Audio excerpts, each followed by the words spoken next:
કચ્છી ભુજ ભાનુશાલી મહાજન યુવક મંડળ મહિલા મંડળ દ્વારા કુમારિકા પૂજન અને નવરાત્રિ મહોત્સવ કરવામાં આવ્યું હતું,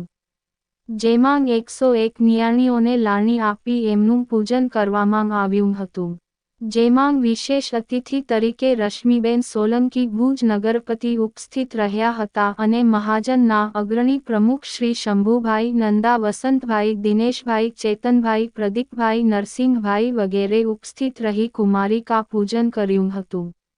જેમાં વિશેષ ઉપસ્થિતિ માંગ વિષ્ણુ ધર્મ સ્કૂલના ટ્રસ્ટી હેતલબેન બારોટ, સોની સમાજના અગ્રણી કૃષ્ણાબેન સોલંકી, લાયન્સ ક્વીન્સના પ્રેસિડેન્ટ રીટાબેન, દમયંતીબેન હસ્તી, beauty વર્લ્ડના જુલીબેન Thakkar, મલય સ્મૃતિના president ભાવિનીબેન Tripathi, Monica બ્યુટિશનના મોનિકાબેન ગોર, ગુજરાતી ફિલ્મના સેલિબ્રિટી હિરોઈન કરિશ્માબેન ખોજા, એડવોકેટ આરતીબેન ઝાલા, નૂતનબેન નિર્ણાયક તરીકેની સેવામાં વિદ્યાબેન ઠક્કર, હેતલબેન ગોર વગેરે ઉપસ્થિત રહ્યા હતા, જેમાં ભુજ ભાનુશાલી મહિલા મંડળના અગ્રણીઓ પ્રમુખ શ્રી કૌશલ્યાબેન હિંમતભાઈ દામા, યુવા પ્રમુખ શ્રી બીનાબેન ભાનુશાલી અને સલાહકાર સમિતિના પુષ્પાબેન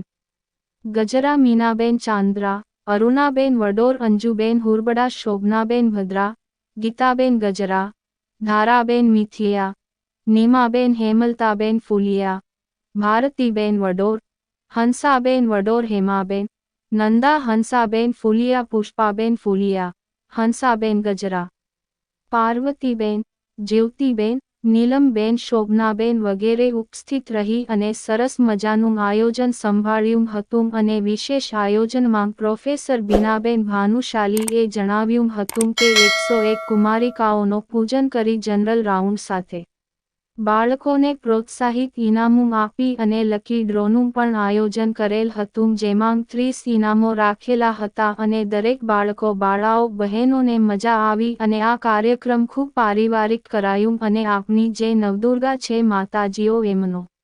ઇતિહાસ અને ધર્મ શ્રી સ્ત્રી શક્તિકરણનો ઉદ્દેશ્ય એ પણ જણાવવામાં આવ્યું હતું અને સી ટીમ ઉપસ્થિત રહી દરેક બહેનો અને છોકરીઓને વિશેષ માહિતગાર કર્યા હતા. શીતલબેન નાઈ, ગાયત્રીબેન બારોટ, રમીલાબેન વગેરે જોડાઈ અને કાર્યક્રમને સફળ બનાવી અને ખૂબ શુભેચ્છાઓ પાઠવી હતી અને રોટરી ક્લબ કેપિટલના હસ્તે નીતિનભાઈ કેશવાણી અને જુલીબેન ઠક્કર હસ્તી બ્યુટી વર્લ્ડ તરફથી લાણી કરવામાં આવી હતી. એન્કરિંગમાં ધરાબેન અને ઉર્વીબેન સંભાળ્યું હતું. ફોટોગ્રાફીમાં ધરાબેન અને સમર્થભાઈએ યોગદાન આપ્યું હતું.